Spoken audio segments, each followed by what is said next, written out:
Hello viewers, welcome to my channel readers club with Smita.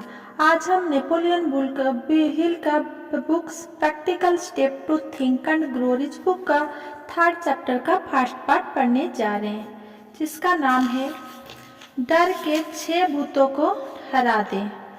आप यकीनन पृथ्वी पर अपने भाग्य के स्वामी हैं, क्योंकि आपके पास अपने खुद के विचारों को नियंत्रित करने की शक्ति है।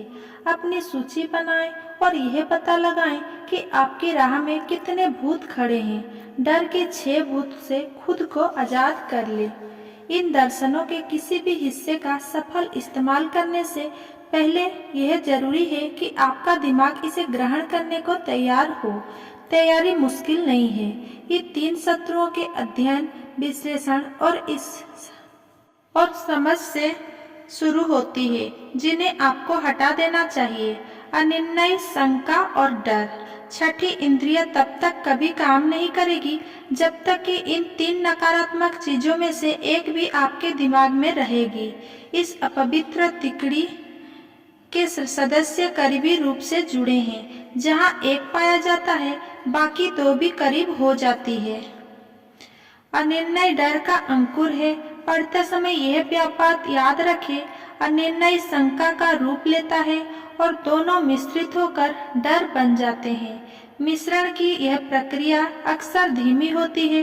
ये 3 शत्रु बेहद खतरनाक इस कारण है क्योंकि जब वे अंकुरित होते और बढ़ते हैं तो हमें उनकी उपस्थिति का पता ही नहीं चलता है। इस अध्याय का बाकी हिस्सा वह उद्देश्य बताता है जिसे हासिल किए बिना पूरे दर्शन का व्यवहारिक उपयोग नहीं किया जा सकता।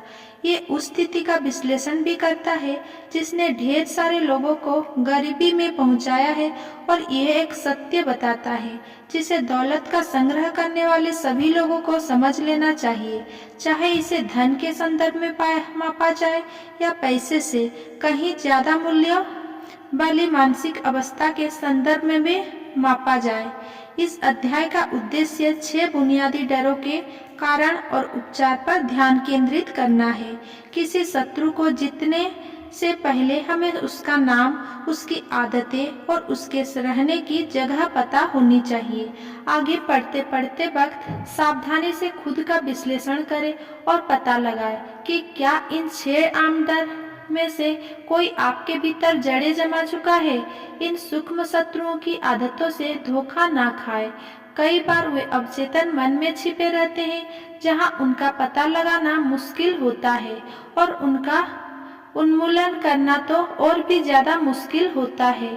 6 बुनियादी डर होते हैं जिनके तालमेल से हर इंसान किसी न किसी समय कष्ट उठाता है। ज्यादातर लोग सौभाग्यशाली हैं अगर वे सभी 6 डरों से कष्ट ना उठाते हो। सबसे आम प्रकटीकरण के क्रम में ये डर है: गरीबी का डर, आलोचना का डर, बीमारी का डर, प्रेम खोने का डर, बुढ़ापे का डर और मृत्यु का डर। बाकी सभी डरों का महत्व गौण है और उन्हें इन 6 शीर्षकों में से श्रेणीबद्ध किया जा सकता है। संसार के अभिशाप के रूप में इन डरों की व्यापकता चक्र में चलती है। लगभग 6 साल तक महामंदी के दौरान हम गरीबी के डर के चक्र में छटपटाते रहे। युद्ध या आतंक के दौर में हम मृत्यु के डर के चक्र में फंसे थे। समृद्धि और शांति के दौर में भी हम बीमारी के डर के चक्र में अटक जाते हैं, जैसा कि पूरे संसार में फैलने वाली विभिन्न महामारियां से प्रमाणित होता है। डर और कुछ नहीं बल्कि मानसिक अवस्था है। इंसान की मानसिक अवस्था नियंत्रण और निर्देशित के अधीन रहती है। जैसा हर इंसान जानता है, बीमारी सामान्य लोगों के बजाय डॉक्टरों को कम होती है, क्योंकि डॉक्टर रोगों से नहीं डरते हैं। डॉक्टर बगैर डरे झिझके सैकड़ों लोगों के शारीरिक संपर्क में आते हैं जो चेचक जैसा संक्रामक रोगों से पीड़ित होते हैं, लेकिन इसके बावजूद वे संक्रमित नहीं होते। रोग से उनकी प्रतिरक्षा काफी हद तक डर के अभाव की वजह से होती है। हम कई चीज तब तक नहीं बना सकते जब तक कि हम उसे विचार के आवेग के रूप में ना सोच ले। इस कथन के बाद भी ज्यादा महत्वपूर्ण कथन आता है, यानी विचार आवेग अब अपना अनुवाद तुरंत अपने भौतिक समतुल्य में करने लगते हैं, चाहे ये विचार स्वैच्छिक हो या अनैच्छिक। जो विचार सिर्फ संयोग से आवेग आते हैं, जो विचार दूसरे मस्तिष्क द्वारा मुक्त होते हैं, वे भी उतनी ही निश्चितता से इंसान के वित्तीय, व्यवसायिक, पेशेवर या सामाजिक भाग्य को तय कर सकते हैं। जितनी निश्चितता से वे विचार आवेग करते हैं, उन्हें इंसान इरादतन खुद बनाता है। विचार आवेग अपना रूपांतरण तुरंत अपने भौतिक समतुल्य में करने लगते हैं, चाहे ये विचार स्वैच्छिक हो या अनैच्छिक। हम यहाँ उस व्यक्ति के लिए बहुत महत्वपूर्ण तथ्य पेश करने की बुनियादी रख रहे हैं जो ये नहीं समझ पाता है कि कुछ लोग खुशकिस्मत क्यों नजर आते हैं, जबकि समान या ज्यादा योग्यता, प्रशिक्षण, अनुभव और मानसिक क्षमता वाले दूसरे लोग दुर्भाग्य के शिकार क्यों नजर आते हैं।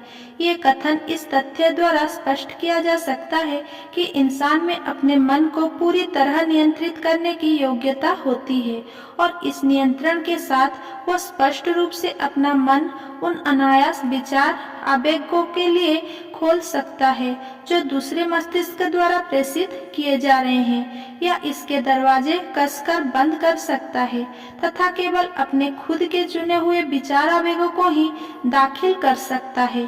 प्रकृति ने हमें सिर्फ एक ही चीज पर पूरा नियंत्रण दिया है और ये है विचार।